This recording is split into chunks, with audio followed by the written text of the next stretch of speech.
Hey guys, happy Friday. Today's Friday, September 27th. I think I called it the 28th earlier today, so bear with me. Super excited to have my dear friend, the amazing Dr. Primrose Cameron on the show today.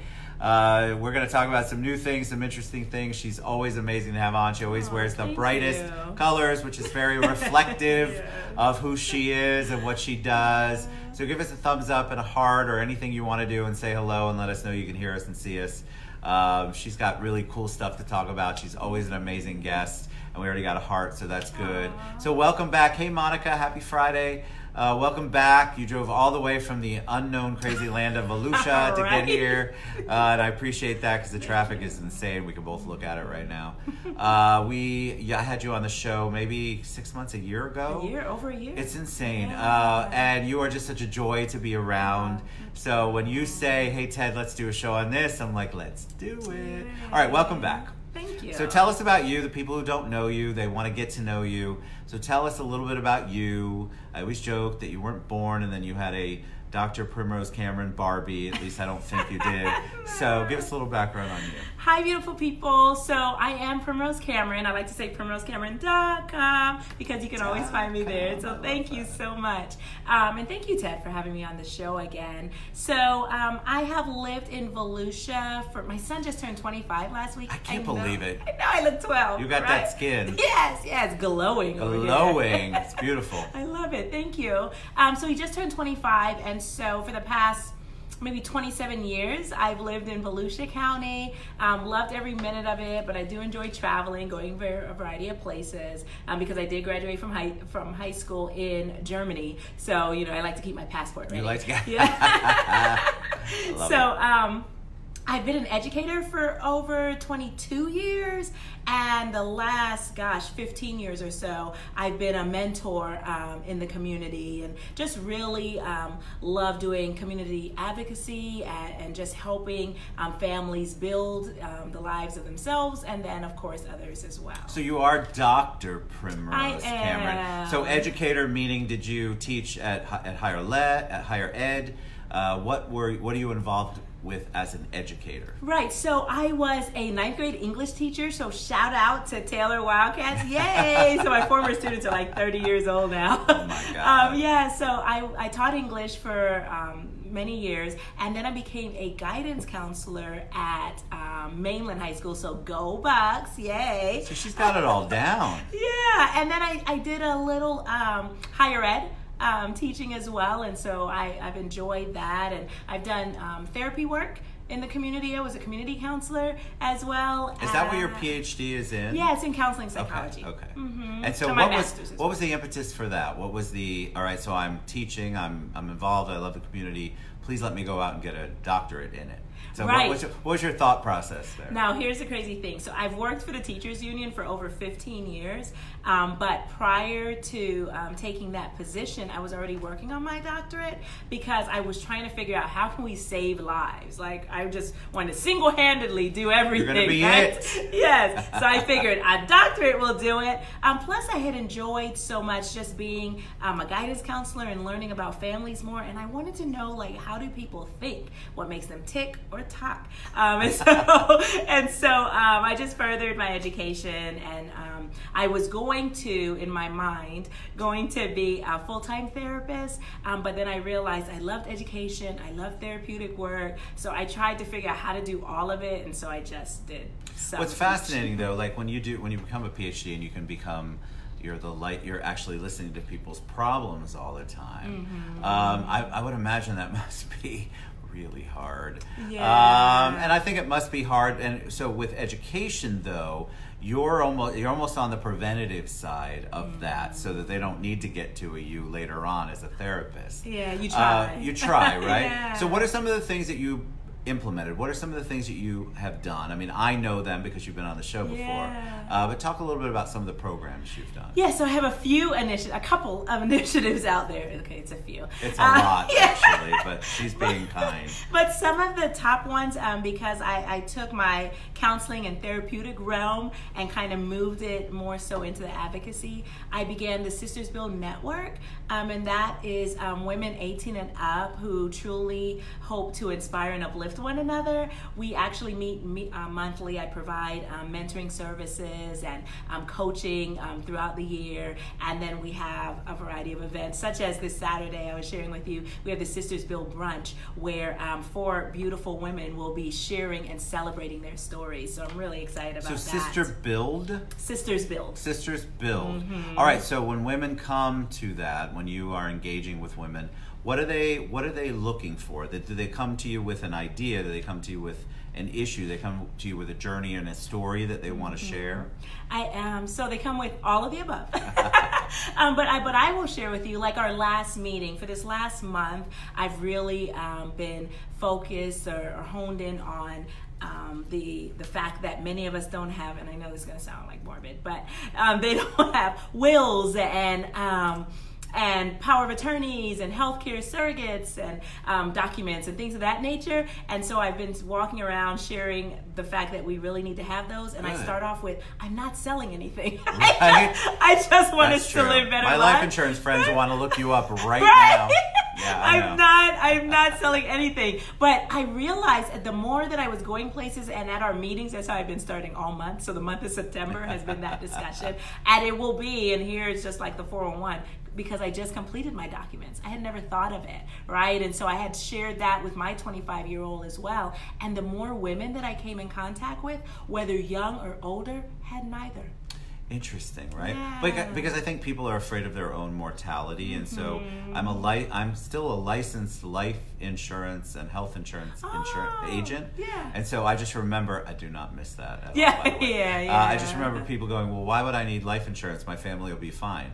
No, they won't. But in this day and age where you are kept alive more often and you have all this stuff going on, having a will, having a healthcare surrogate is so important. And sometimes just verbalizing it, even though it is helpful, it's super good to have it in writing. It removes some of the stressors, right? And so if I'm truly trying to help women uplift and inspire one another, I'd like them to have less stress, right? I love that. Yeah. So Sisters Build is one initiative. Network. Network. Yeah. What are some of the other ones? So the other initiative is Sisters Build Network for Girls Incorporated. So that's my nonprofit. Nice. So shout out to nonprofits everywhere that are really diving in there to help other people. And so that's my nonprofit. We actually mentor up to 30 students every month, and it's actually Sisters Build Network for Girls Incorporated, and then Man Up Mentoring. We partner. So myself and Sean King, we have two different groups. We come together every month in DeLand. Although I've recently been asked to help with a middle school and help mentor in the mornings with a group of students because there's that need. So we just pour and love on those students, and then we focus on areas such as self-love and self-awareness and understanding who you are and being kind to other people. Is this something, so are the kids that are coming in, the girls, and then we'll talk about Man Up in a minute, are they part of an at-risk community, or it doesn't matter? It doesn't matter. And so what I really look for are students as a whole, because if you take the average middle school student or elementary school student, high school student, they have something in common. They're kids, right? And so you could come from an affluent background or not and still have to deal with everyday stressors of being a kid. And one is what we're on right now, social media, that for kids can be very difficult. Well, there's so many challenges, there's so many platforms to maneuver through. You don't always know who you can trust. By the way, you probably can't if you're thinking it. Unless they're in your tight circle, it's very difficult for kids.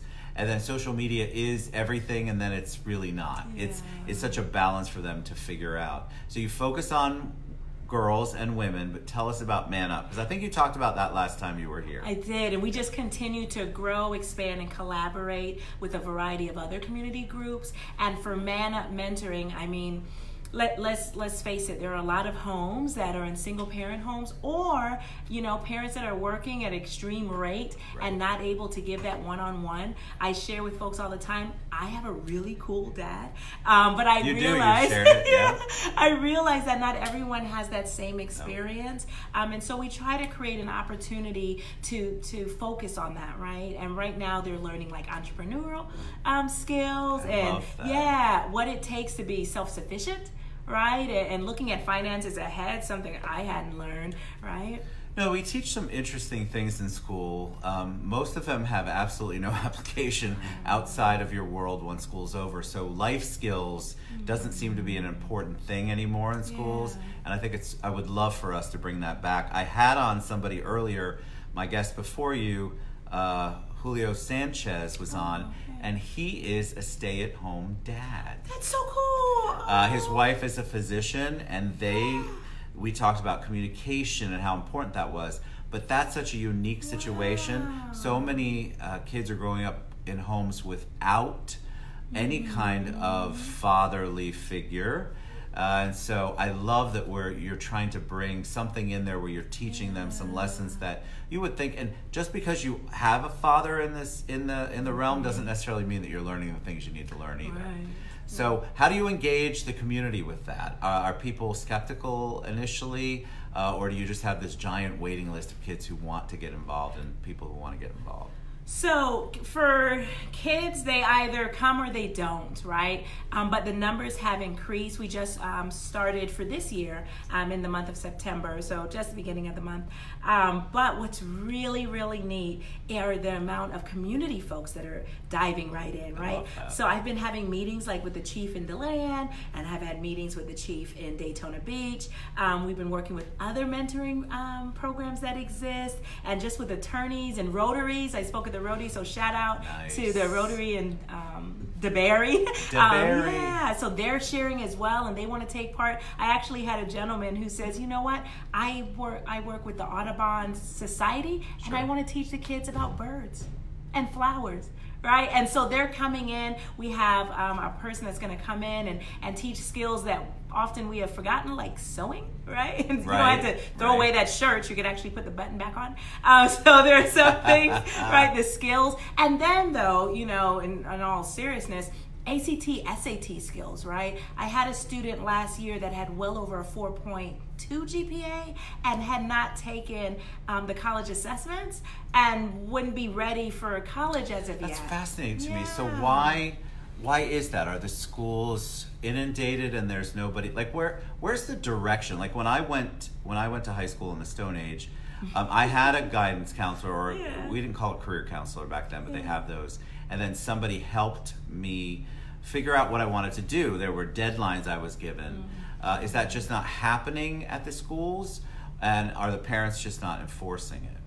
So it's a variety of things that could be going on. You know, when I was a guidance counselor, we met with each senior, we went over everything. But I will share with you, with my son being 25, that senior year for me was so overwhelming. Yeah, there were so many things, right? He cared about prom, I cared about ACT, right? So like just the variety, the costs, right? Long list of costs that can occur. I spoke to a representative today from College Board for SAT, and we talked about the fact that there's waivers available, like all of these things that if we share, parents care. Correct. So they will tap into the resources. Well, some of them never had anyone growing up helping them either.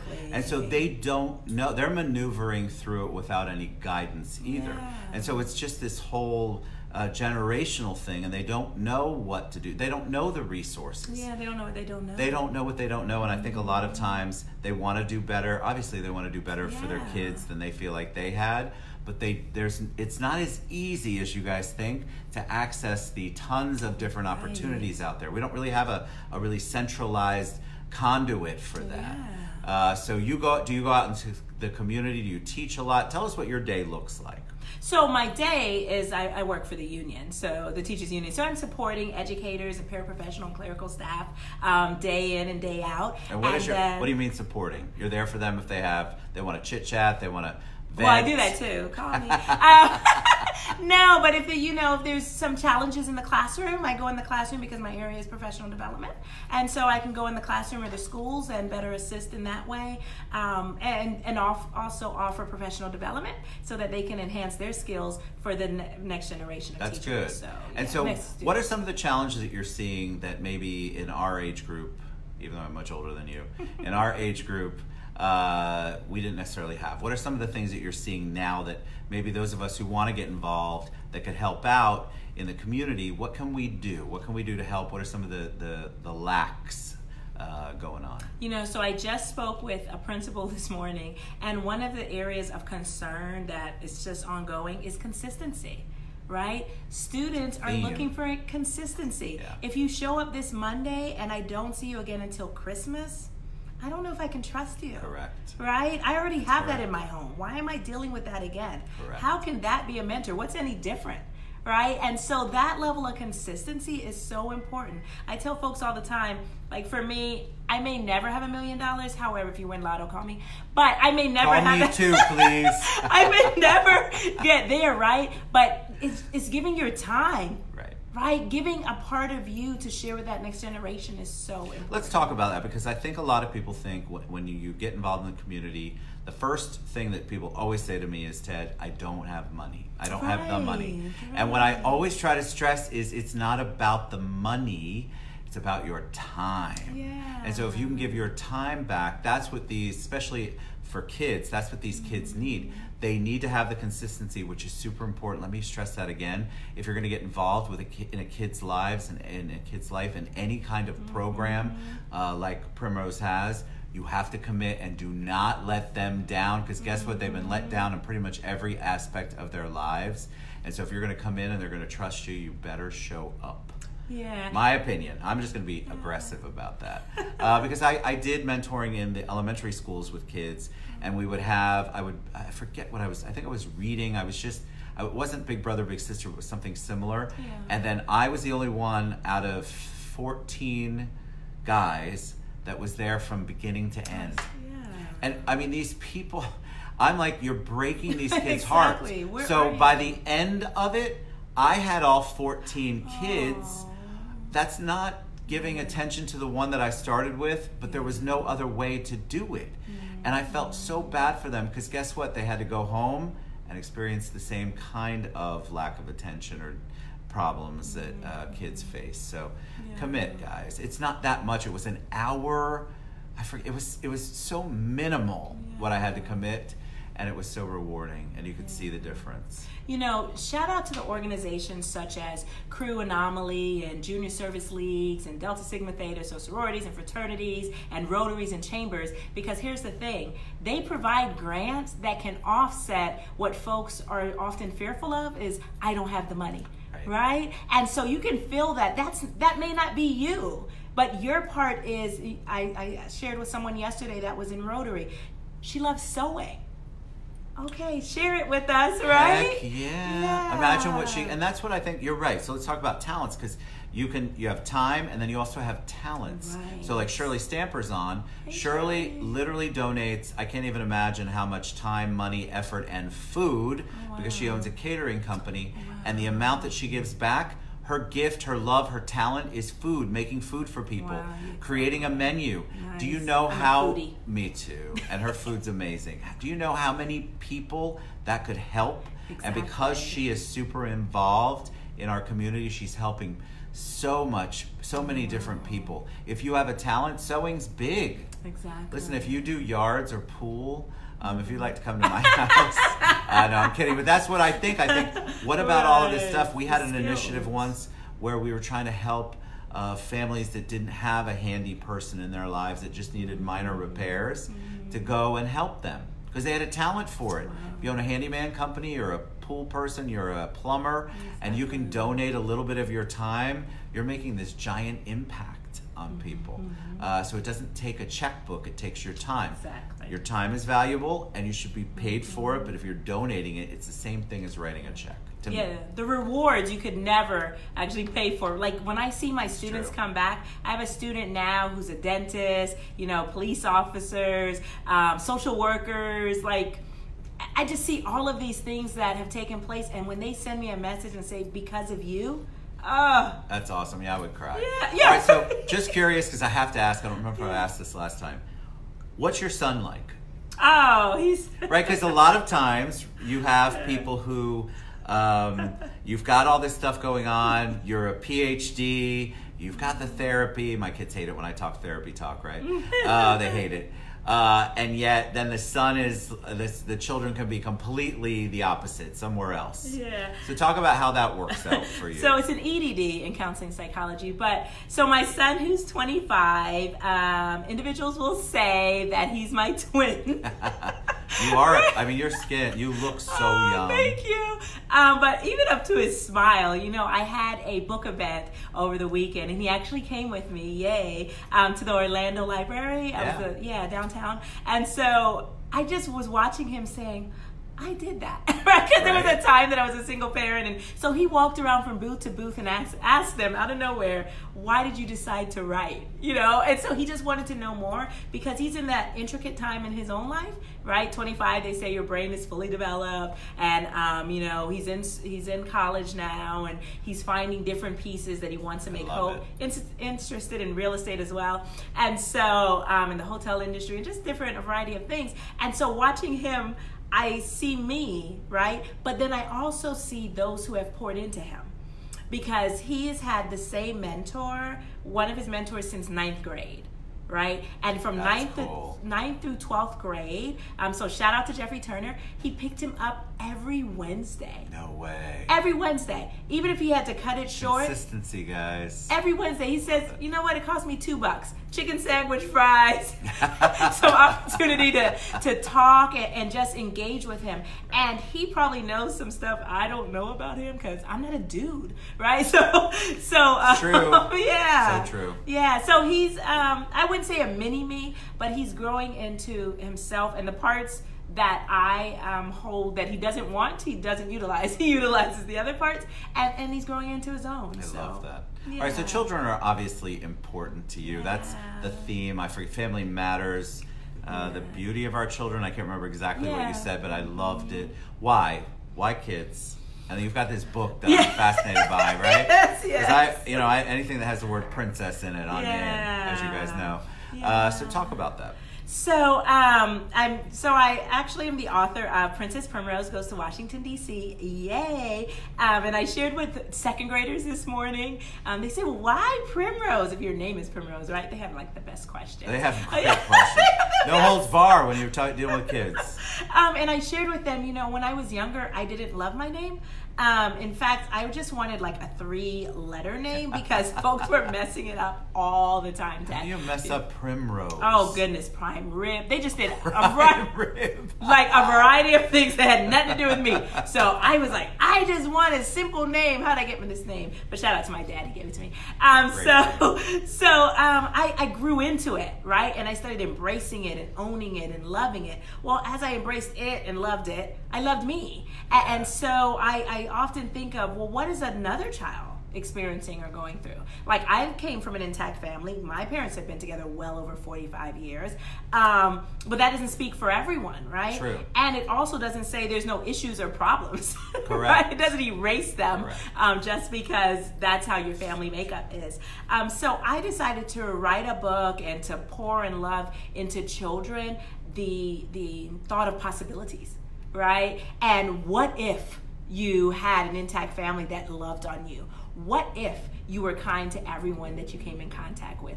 What if you utilize a little patience here and there? Like, just imagine how the world will be within the midst of the what ifs. And so that's why children, I tell folks, my hope and faith is in children. For adults, yes, it is different. I think about relationships, right? And when he or she says, I don't know why he won't change. Well, for 30 years, he's kind of been that way. They're the same.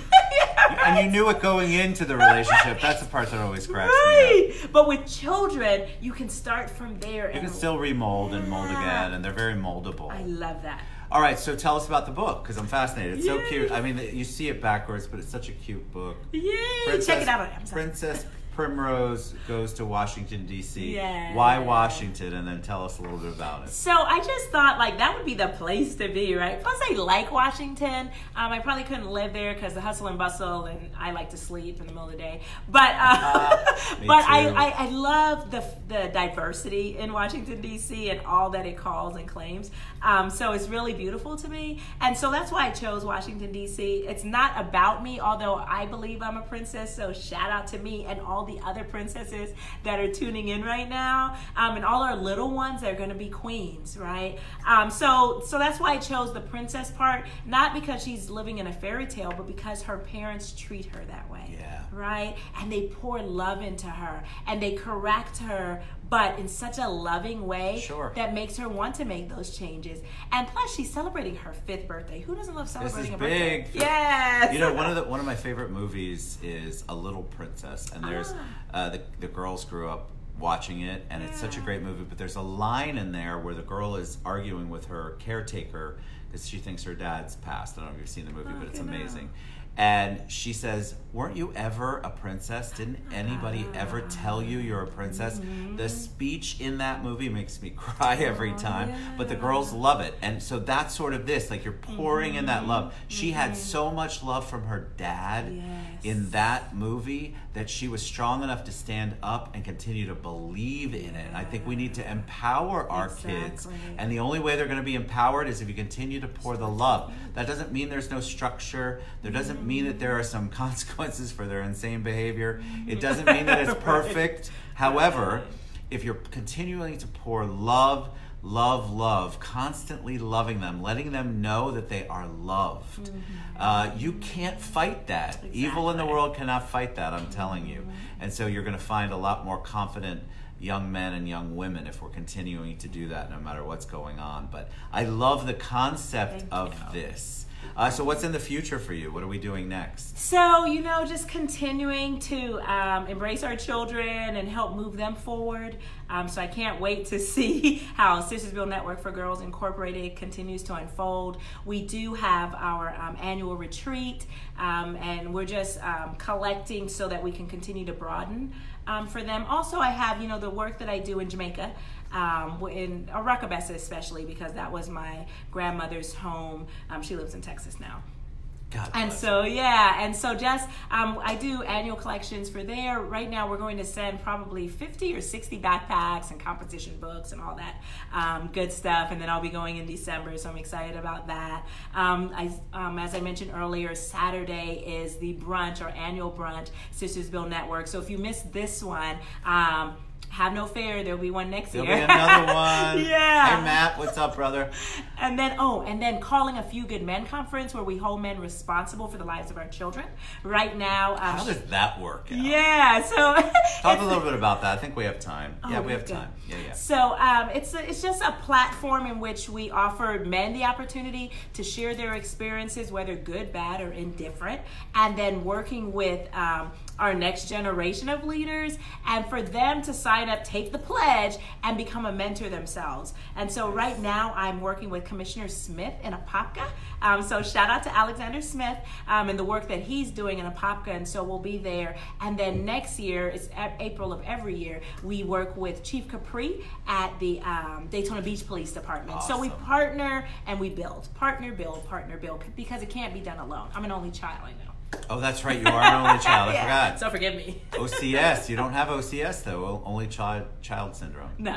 I love that. All right. So how can people get involved before we get to the final question? How can people, let's say they love what you're doing, which I don't know how you couldn't, and I'm not sure when you sleep, so we must be up at the exact same time when I'm posting my insomnia post. Oh, how can somebody get involved in Sisters Build Network, in A Few Good Men, in Man Up?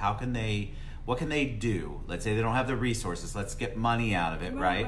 What can they do to get involved? Yeah, so check me out on primrosecameron.com or on Facebook under Cameron Enterprises, and just send a message and let's start with a conversation. Even on my way here, I had 2 conversations about what are we going to do next and how are we going to help others. And so let's start with a conversation, let's have it over coffee or just over the phone, and then let's move forward. I love that. See, not very complicated, guys. No. Because if it doesn't start with a conversation, if people feel immediately that you're inundating them and overwhelming them with what you need, you have to have the conversation to see where they can meet you.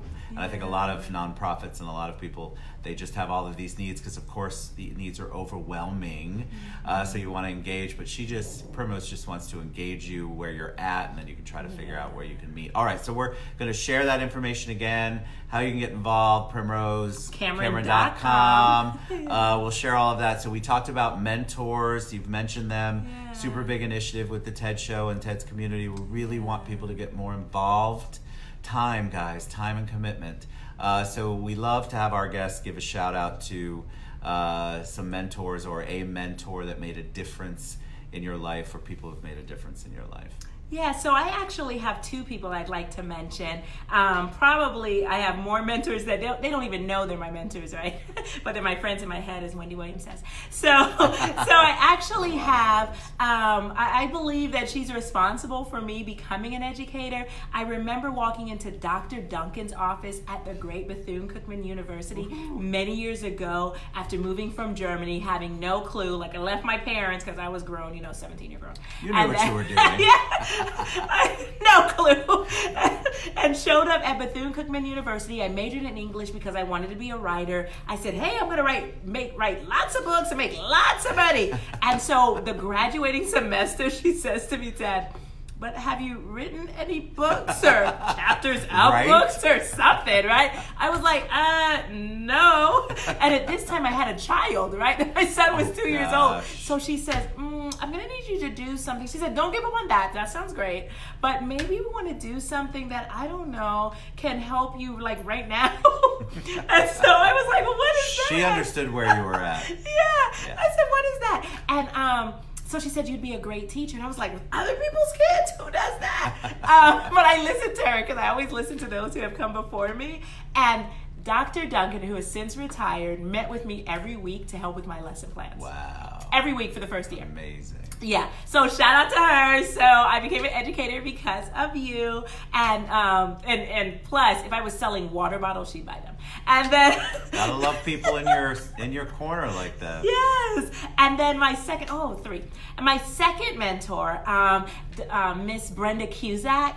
I'm a member of Delta Sigma Theta Sorority Incorporated, one of the memberships that I have, and so which is a sorority and the Divine Nine, and so she is a member as well. But when I was in Germany, I was a mentee for women who were part of the sorority. So I was like super excited. I was like, these women can do no harm ever. And so when I came to the land, she just embraced me, loved on me. I didn't even know how much it cost for Easter suits for my son, because every year he would just come with a new Easter suit, purple, blue. Her and Jimmy Cusack just really poured into my family. And it started with, get this, I wanted to attend Stetson University, and they gave a grant. I'll never forget this. They gave a grant for the first class, so I was like, free, sign me up. This was my master's program. And then I said, well, wait a minute, who's gonna watch my kid? Right? You think about that later. Yeah. Later. So I show up at the church. I'll never forget, it was Wednesday, so that's the youth day. And I said, can you keep him an extra hour? She gives him an extra hour for 3 years. But yeah, for lots of time. So I was really excited. And then shout out to Patrick Hoggins at Stetson University, who really just helped me in the professional realm and just showed me, even in professional development and growing in education. And just thank you guys for your time and great meals that, I had.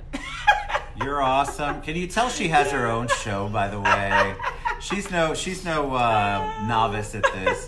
Always a joy to have primrosecameron.com on the show. Reach out to her. I mean, she obviously travels all over, so don't let her being in Volusia County scare you away, because there's plenty of opportunities here in Orange, Volusia, all in between.